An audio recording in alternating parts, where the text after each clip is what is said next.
Cinema conclave August 2, 3 തീയതികളിൽ തിരുവനന്തപുരത്ത് വച്ച് നടക്കുന്ന കോൺക്ലേവിൽ മോഹൻലാൽ, സുഹാസിനി, മണിരത്നം എന്നിവർ പങ്കെടുക്കും.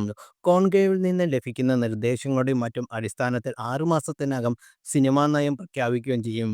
സംസ്ഥാനത്ത് സിനിമാ നയം രൂപീകരിക്കാനും സിനിമാ മേഖലയുടെ പ്രശ്നങ്ങൾ പരിഹരിക്കുന്നതിൻ്റെയും ഭാഗമാണ് സിനിമാ കോൺക്ലേവ്. സിനിമാ രംഗത്ത് നിലനിൽക്കുന്ന വേതന അസമത്വം, സുരക്ഷിതത്വം തുടങ്ങിയ നിരവധി വിഷയങ്ങൾ പരിഗണിച്ചുകൊണ്ടാണ് സിനിമാ നയം രൂപീകരിക്കുന്നത്. ഓഗസ്റ്റ് 2, 3 തീയതികളിൽ നിയമസഭാ സമുച്ചയത്തിൽ ശങ്കരനാരായണൻ നമ്പി ഹാളിലാണ് കോൺക്ലേവ് നടക്കുന്നത്. സിനിമാ മേഖലയിൽ സ്ത്രീകൾ നേരിടുന്ന പ്രശ്നങ്ങൾ പരിഹരിക്കാനും പരിഹാര മാർഗങ്ങൾ നിർദ്ദേശിക്കാനും രൂപീകരിച്ചതായിരുന്നു ഹേമ കമ്മിറ്റി. ഹേമ കമ്മിറ്റിയുടെ റിപ്പോർട്ടിലെ നിർദ്ദേശങ്ങളിൽ പ്രധാനപ്പെട്ടതായിരുന്നു കോൺക്ലേവ് സംഘടിപ്പിക്കണം എന്നുള്ളത്.